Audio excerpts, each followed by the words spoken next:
Assalamualaikum warahmatullahi wabarakatuh. Selamat siang anak-anakku semua. Hari ini Bapak akan menjelaskan tentang materi gerak dan gaya. Apa saja yang mau kita pelajari hari ini? Yaitu yang pertama ada konsep gerak, yang kedua ada gerak lurus, yang ketiga ada gaya. Selanjutnya gerak. Gerak syarat suatu benda dikatakan bergerak apabila benda tersebut berpindah dari kedudukan terhadap benda lain. Benda yang bergerak memiliki jarak dan perpindahan. Jarak adalah panjang lintasan yang ditempuh, yaitu dari titik C, kemudian pindah ke B, kemudian berpindah ke A. Ini jarak. Terus kemudian ada yang namanya perpindahan. Perpindahan adalah jumlah lintasan yang ditempuh dengan memperhitungkan posisi awal dan akhir benda, yaitu dari titik C ke A. Jadi ini perpindahan. Perpindahan ke jarak, ini semua jalurnya dihitung. Ini jarak. Selanjutnya kelajuan, kecepatan, dan percepatan. Benda yang bergerak memiliki kelajuan, kecepatan, dan percepatan. Kelajuan dirumuskan dengan jarak dibagi selang waktu atau S dibagi T. Terus kecepatan merupakan besaran vektor yang dirumuskan sebagai berikut. Kecepatan perpindahan S dibagi T dibagi selang waktu. Selanjutnya percepatan. Percepatan benda merupakan besaran vektor yang menyatakan kecepatan benda setiap satuan waktu. Percepatan benda dituliskan dalam persamaan berikut. A sama dengan V dibagi T. A sama dengan percepatan, satuannya meter per sekon kuadrat.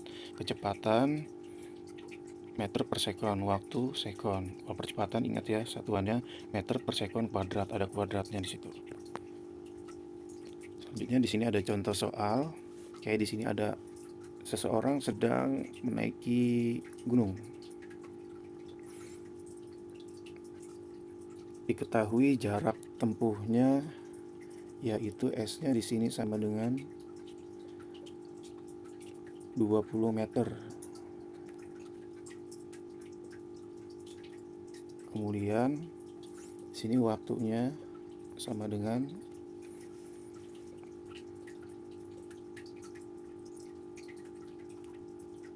5 sekon. Jadi yang ditanya yaitu V-nya yang ditanya. V-nya berapa sih kecepatannya? V rumusnya V sama dengan S dibagi T. V sama dengan 20 dibagi 5. Ada yang tahu berapa jawabannya? 20 dibagi 5. Ya betul, 20 dibagi 5 itu sama dengan 8 meter per sekon. Jadi kecepatan orang itu sampai ke atas bukit atau gunung yaitu 8 meter per sekon. Selanjutnya yang kedua, gerak lurus. Benda melakukan gerak lurus apabila membentuk lintasan yang lurus. Seperti praktek kalian kemarin ya. Kalian melakukan praktek di sini bergerak lurus, jalan lurus terus. Selanjutnya yang kedua yaitu gerak lurus. Benda melakukan gerak lurus apabila membentuk lintasan yang lurus. Terdapat dua macam gerak lurus, yaitu gerak lurus beraturan dan gerak lurus berubah beraturan, atau disingkat GLBB dan GLB. Selanjutnya GLB, gerak lurus beraturan. Gerak lurus beraturan adalah gerak pada benda yang membentuk lintasan berupa garis lurus yang menempuh jarak yang sama pada setiap selang waktu yang sama. Persamaannya di sini S sama dengan V dikali T. S sama dengan jarak, V sama dengan kecepatan, T sama dengan waktu. Di sini ada contohnya. Ini ada mobil yang bergerak dengan waktu tempuh dan kecepatan yang konstan. Nah, ini lihat pita tiker timernya yang di bawah nih. Titik satu antara titik lainnya itu sama ya, jaraknya. Ini jaraknya sama, waktunya sama, terus kecepatannya sama. Ini yang dinamakan dengan GLB. gerak lurus beraturan. Selanjutnya ada GLBB, yaitu gerak suatu benda yang lintasannya membentuk garis lurus dan mengalami percepatan perubahan. GLBB dibedakan menjadi dua, yaitu GLBB dipercepat dan GLBB diperlambat. GLBB dipercepat merupakan gerak lurus yang kecepatannya makin lama makin cepat. GLBB dipercepat memiliki nilai percepatan positif. Oke, di sini ada mobil lagi.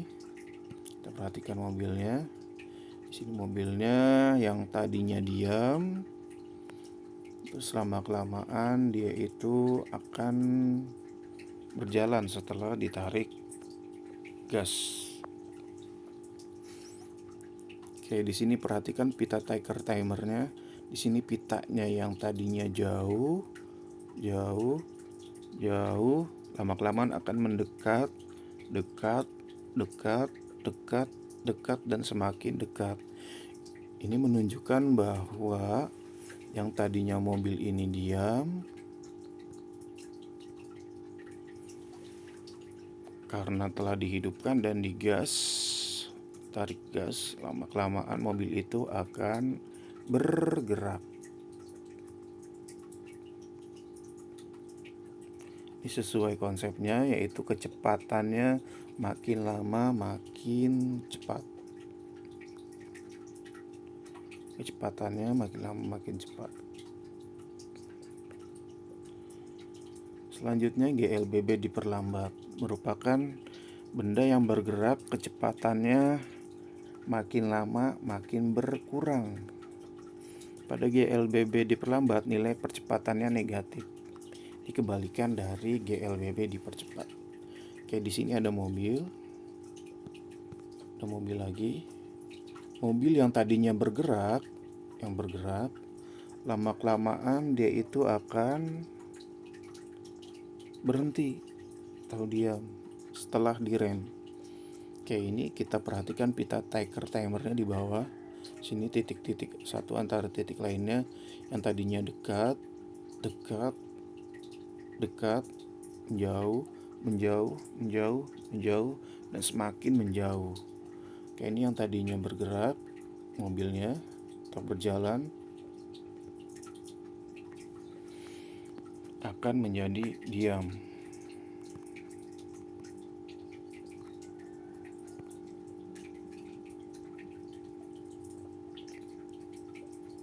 Selanjutnya grafik GLBB dipercepat dan GLBB diperlambat. Oke, kita perhatikan grafiknya. Yang pertama di sini grafik GLB, gerak lurus beraturan. Nah, di sini jarak sama waktunya dia itu selalu konstan. Apa sih konstan? Yaitu selalu tetap. Di sini ini bisa misalnya menunjukkan angka 1, di sini waktunya juga 1. Di sini misalnya menunjukkan angka 2, di sini jaraknya menunjukkan angka 2. Gitu ya. Jadi selalu konstan. Selanjutnya kecepatannya juga selalu konstan. Oke, ini waktunya, yang bawah T ini waktu, di sini kecepatan.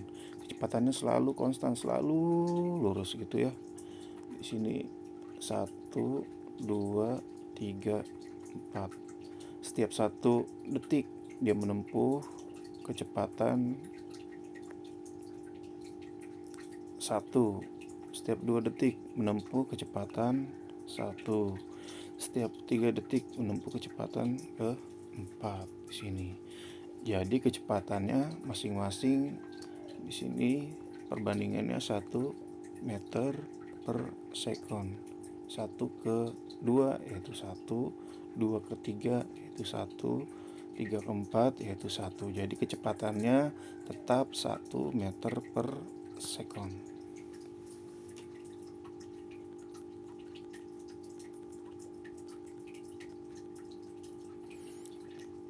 Selanjutnya di sini ada GLBW dipercepat.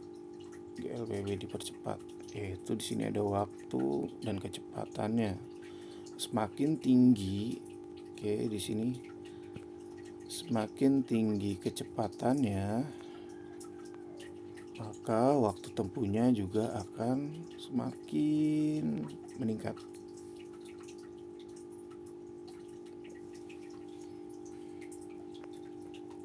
Contoh di sini misalnya kecepatannya 1 meter per sekon kuadrat.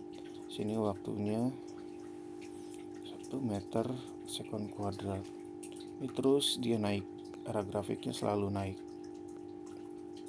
Nanti bisa sampai 10 meter per sekon kuadrat misalnya. 10 meter per sekon misalnya. Terus kemudian selanjutnya GLBB diperlambat. Ini waktu yang tadinya dia itu tinggi, waktunya di sini tinggi, lama-kelamaan semakin menurun. Lama-kelamaan akan semakin menurun kecepatannya. Kecepatannya menurun dan lama-kelamaan di sini akan berhenti. Perbedaan dari GLB, kalau GLB ini semakin lama semakin naik kecepatannya, kalau di sini kecepatannya makin lama semakin menurun. Di GLBB diperlambat. Selanjutnya gaya. Gaya adalah tarikan atau dorongan yang dapat mengubah kecepatan arah dan bentuk suatu benda. Gaya dapat menyebabkan benda diam menjadi bergerak, benda bergerak menjadi diam, bentuk dan ukuran benda berubah, alat gerak benda berubah. Selanjutnya persamaan matematis untuk gaya dituliskan sebagai berikut. F sama dengan M dikali A. F-nya itu gaya, satuannya Newton, M yaitu massa, satuannya kilogram, A percepatan, satuannya meter per sekon kuadrat. Selanjutnya resultan gaya. Resultan gaya di sini ada dua macam. Kalau dua gayanya searah dan sejajar, maka tinggal ditambahin. Di sini ada F1, kemudian di sini ada F2. F1 ditambah dengan F2 ini untuk mencari resultannya. Kalau gayanya searah. Terus kemudian yang kedua, dua gaya sejajar tetapi berlawanan arah. Ini kalau berlawanan arah, di sini ada F1-nya misalnya ke kiri, F2-nya arahnya ke kanan. Nah, ini berlawanan. Jika dua gaya sejajar berlawanan arah, maka resultan gaya adalah Fr sama dengan F1 dikurangi F2. Arah gaya tergantung pada gaya yang paling besar. Oke, selanjutnya kita membahas tentang hukum yang terjadi pada gaya. Di sini yang pertama ada hukum 1 Newton. Jika resultan gaya yang bekerja pada benda sama dengan 0, maka benda akan diam atau bergerak lurus dengan kecepatan yang tetap. Contoh hukum 1 Newton dalam kehidupan sehari-hari yaitu penumpang mobil akan terdorong ke depan bila mobil yang ditumpanginya berhenti secara mendadak. Oke, di sini contohnya.